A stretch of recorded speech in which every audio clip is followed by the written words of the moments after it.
The complete works of Swami Vivekananda, Karam Yoga, Chapter 2.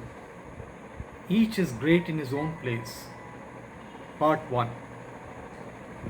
According to the Sankhya philosophy, nature is composed of three forces called in Sanskrit Sattva, Rajas, and Tamas. These are manifested in the physical world, what we may call equilibrium, activity, and inertness. Tamas is typified as darkness or inactivity. Rajas is activity, expressed as an attraction or repulsion, and Sattva is the equilibrium of the two. In every man, there are these three forces. Sometimes tamas prevails. We become lazy. We cannot move. We are inactive, bound down by certain ideas or by mere dullness. At other times, activity prevails. And at still other times, that calm balancing of both. Again, in different men, one of these forces is generally predominant. The characteristic of one man is inactivity, dullness, and laziness. That of the other, activity, power, manifestation of energy. And in still another, we find sweetness, calmness, and gentleness, which are due to the balancing of both action and inaction. So, in all creation, in animals, plants, and men, we find the more or less typical manifestation of all these three different forces. Karam Yoga has specially to deal with these three factors. By teaching what they are and how to employ them, it helps us to do our work better. Human society is a graded organization. We all know about morality and we all know about duty, but at the same time, we find that in different countries, the significance of morality varies greatly. What is regarded as moral in one country may in another be considered perfectly immoral. For instance, in one country, cousins may marry. In another, it is thought to be very immoral. It is regarded as immoral, and in one country, people may marry only once, in another, many times, and so forth. Similarly, in all other departments of morality, we find the standards vary greatly. Yet, we have the idea that there must be a universal standard of morality. So it is with duty. The idea of duty varies much among different nations. In one country, if a man does not do certain things, people will say he has acted wrongly. While if he does those very things in another country, people will say that he acted rightly. And yet we know that there must be some universal idea of duty.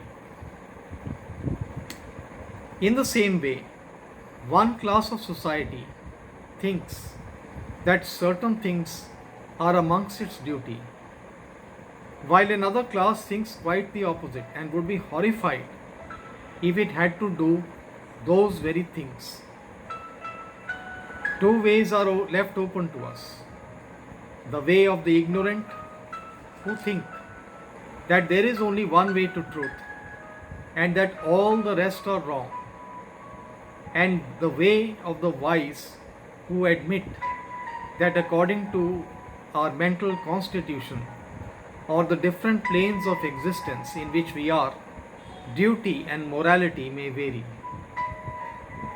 The important thing to know is that there are gradations of duty and morality, that the duty of one state of life in one set of circumstances will not and cannot be that of another. Let us illustrate this point. All great teachers have taught us resist not evil. That non resistance is the highest moral ideal. We all know that if a certain number of us attempted to put that maxim into full practice, the whole social fabric would fall into pieces. The wicked would take possession of our properties and our lives and would do whatever they liked with us. Even if only for one day such non resistance were to be practiced, it would lead to disaster. Yet, intuitively, in our heart of hearts, we feel the truth of the teaching resist not evil. This seems to us to be the highest ideal. Yet, to teach this doctrine only would be equivalent to condemning a vast portion of mankind. Not only so, it would be making men feel that they have always been doing wrong and cause in them scruples of conscience in all their actions. It would weaken them, and that constant self disapproval would breed more vice than any other weakness would. To a man who has begun to hate himself, the gate to degeneration has already opened, and the same is true of a nation. Our first duty is not to hate ourselves, because to advance we must have faith in ourselves first and then in God. He who has no faith in himself can never have faith in God. Therefore, the only alternative remaining to us is to recognize that duty and morality vary under different circumstances, not that the man who resists evil is doing what is always and in itself wrong, but that in the different circumstances in which he is placed, it may become even his duty to resist evil. In reading the Bhagavad Gita, many of you in the Western countries may have felt astonished at the second chapter, wherein Sri Krishna calls Arjun a hypocrite and a coward because of his refusal to fight or offer resistance on account of his adversaries being his friends and relatives, making the plea that non resistance was the highest ideal of love. This is a great lesson for us to learn that in all matters the two extremes are alike. The extremely positive and the extremely negative are always similar. When the vibrations of light are too slow, we do not see them, nor do we see them when they are too rapid. So too with sound. When very low in pitch, we do not hear it, and when very high, we do not hear it either. Of like nature is the difference between resistance and non resistance. One man does not resist because he is weak, lazy, and cannot, not because he will not. The other man knows that he can strike an irresistible blow if he likes. Yet, he not only does not strike, he blesses his enemies.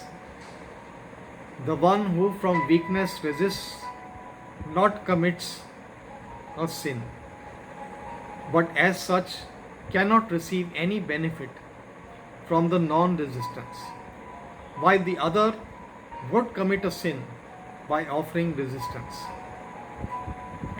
Buddha gave up his throne and renounced his position.